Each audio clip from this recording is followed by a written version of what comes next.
जैसे अभी ये तो हमारा अखंड संकल्प है कि जब तक हम गंगा नर्मदा जमुना जी के जल के शुद्धिकरण और अविरल और निर्मल जलधारा नहीं कर लेंगे, ये अखंड अभियान चलेगा, ये अखंड हमारा महाव्रत चलेगा। और हम यूं ही कभी गंगा के पथ पर, जैसे आज हम जमुना जी के पथ पर दिल्ली से मथुरा तक हमने पद यात्रा की, कभी हम नर्मदा मैया की अखंड परिक्रमा करते हैं, कभी गंगा के पथ पर। उन जीवन दायिनियों के पथ पर ये अभियान तब तक चलता रहेगा जब समाज एक होकर अपना योगदान सुनिश्चित नहीं कर लेता और जवाबदार जिम्मेदार अपने दायित्व और कर्तव्यों का निर्वहन नहीं कर। दिल्ली में सी है वो जमुना जी के तट पर है। जमुना जी से सिर्फ हमारा जीवन और व्यवस्था ही नहीं, हमारा धर्म और आस्था का भी केंद्र है। और इस समय बड़ी तीव्रता से यमुना के जल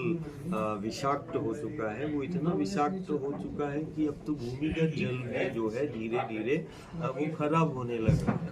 आज जमुना जी के जल के शुद्धिकरण के लिए जहां गांव और नगर को जागरूकता अभियान की स्वच्छता में हम करें, सीमित साधन संसाधनों का हम प्रयोग करें, वहीं दूसरी तरफ जो औद्योगिकरण के कारण जो विषैले नालों के रूप में जो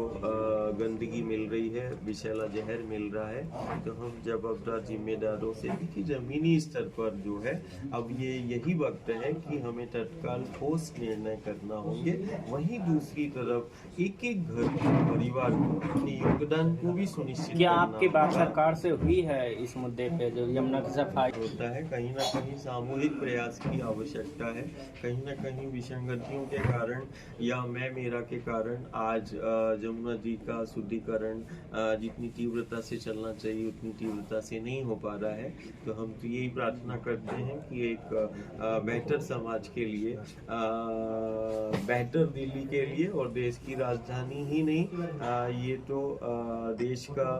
पहचान है और यहाँ की अभिव्यक्ति और यहाँ का आदर्श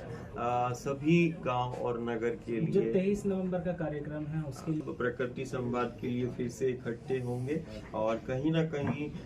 गंगा के लिए, जमुना के लिए, नर्मदा के लिए, देश की जो जीवनदायिनी नदियों के शुद्धिकरण संरक्षण के लिए और प्रकृति केंद्रित जीवन शैली और व्यवस्था और विकास, एक आत्मनिर्भर समाज की परिकल्पना के लिए 30 नवंबर को प्रकृति संवाद के लिए हम प्रत्येक घर परिवार से हम ये आह्वान करते हैं कि वो इसमें शामिल हो और अपने योगदान को सुनिश्चित करे। ये संवाद